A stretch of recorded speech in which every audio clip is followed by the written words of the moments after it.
Sure, guys, we come back to Speaker Nawe. I'm still your boy Taylor DJ. So today, ngifuna highlight one of the biggest songs engizwile ka 2025 and ingoma yaseLimpopo. So this sound yaseLimpopo bayibiza ngeLikompo. So this song ifeaturishe umjito obizwa uTipapa. I think he's a rapper because indlela ka rapper ngapha athi ingoma kaNtombi enhle ingoma ibizwa iMama. Ibe big kakhulu ku TikTok, itrendile unyaka wonke but ngeke ngabona ama post nje makhulunywa ngesong of the yaseLimpopo angiboni lengoma imentioned. That's why ngiyenze le video because I feel that ama artists aseLimpopo lawa amakhulu when it's come to song of the year they are always keeping isong of the year for abantu abakhulu like abafana nabo Monada, Master KG, uMakhathi nabantu abafika kwisini like abafana nabo Shandesh beno bando munyu Kerish lo bene accident this year. So I think ngoba ngazi ukuthi isala kanjani uconversation because ibe big ngalendlela and ibe ne reach outside from i-province because ngirecorda ngise Eastern Cape but lengoma ibig even nala Eastern Cape semaTexini.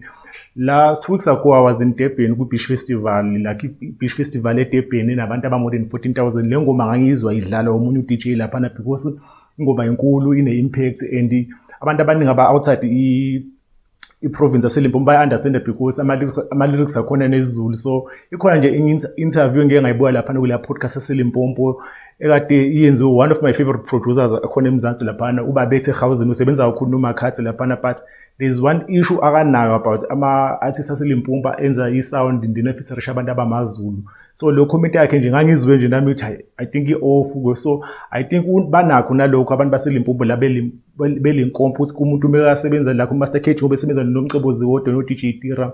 So i-sound yakhe I think abayithathi serious. Maybe that's why this song ingekho ku-chat ye-song of the yaseLimpopo but I think this song big kakhulu. I hope mhlawumbe kuma radio station amakhulu aseLimpopo afana nabo Capricorn FM lapha ePolokwane maybe izoconsider from i-song of the year because this song big ibine impact enkulu. Nami umbono wami nguSpeaker Nawe but I think ingoma binkulu, production yakhona, i-record label release yandawona ibhale uSleeper Entertainment even iqala lapha ikhona i-tagline lapho. So I think basebenze kakhulu because even the music video babeyishuthe ngo-August because lengoma yaphuma ngo-August but i-reach late kubantu because I think into abasebenzela kakhulu uTikTok, ingoma iphushwa kakhulu uTikTok and then azafika ebantwini. So nje this is one of the biggest song yakhona la and ngiqala ukuyizwa ngikhumbuze not like mhlawumbe ne-sound efana but indlela yenzeke ngayo ngikhumbuze le ngoma yarelease last year lethi Star Wesibali le iyagcina siwin song of the year eKZN but lo ngoma leyo asifani but indlela ebe ne-reach outside kuyona ingikhumbuze leyo ngoma nje. So I think ama-artists aphushe kakhulu.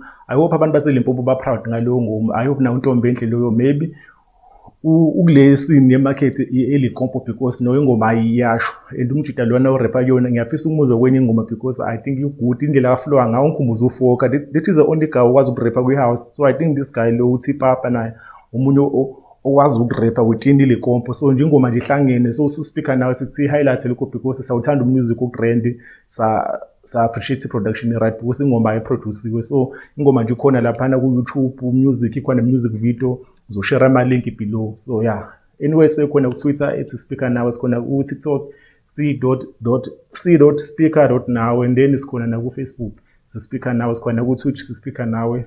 Away we out.